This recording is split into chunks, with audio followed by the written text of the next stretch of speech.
As a prospective student, there are a number of routes into the actuarial profession. A good number of universities have accredited examinations with us. So if you do an actuarial degree, an actuarial science degree, you'll find that you'll get exemptions from the first series of exams. Alternatively, you can sit one of our examinations as a non-member. This will either be the core statistics or core mathematics exams, both of which are two-part exams, so part a written paper and part an online exam. And if you pass one of those two examinations, then that will give you an automatic right to become a member of the IFoA. Alternatively, you may have passed A-levels, you may have passed other examinations in your own country that will give you a pass. The associate is our sort of generalist qualification. So in order to become an associate, you need to do the CSs, CMs and CB subjects, as well as pass the CPs. You also need to have 1 year worth of work-based skills or PPD. To become a fellow, the fellow is more of a specialist qualification.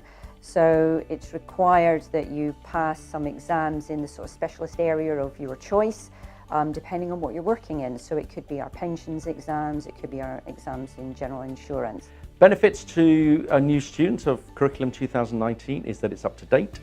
It is compliant with the International Actuarial Association, the international body that all actuarial associations are part of.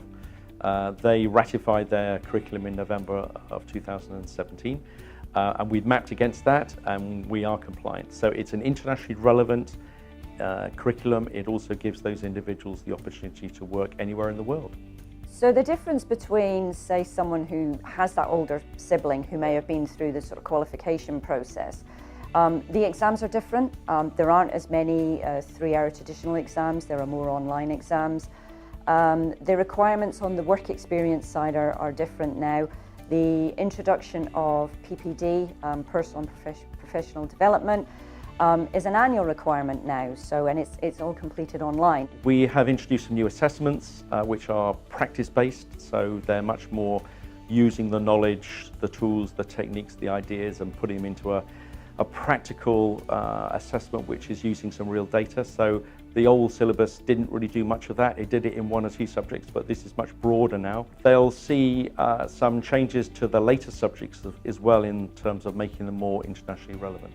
So a student who's thinking about looking at sort of getting exemptions from the IFoA, they will have been to particular universities that we have agreements with, or they may have gone to a university where, say, they've done a mathematics or economics degree. They can fill in the application form and submit that to us, and we will assess that and to see whether there is a match up to probably about 80–85% of our syllabus. So they can have a look at that and apply for possibly exemptions from some of the exams, which means obviously it's fewer exams for them to take.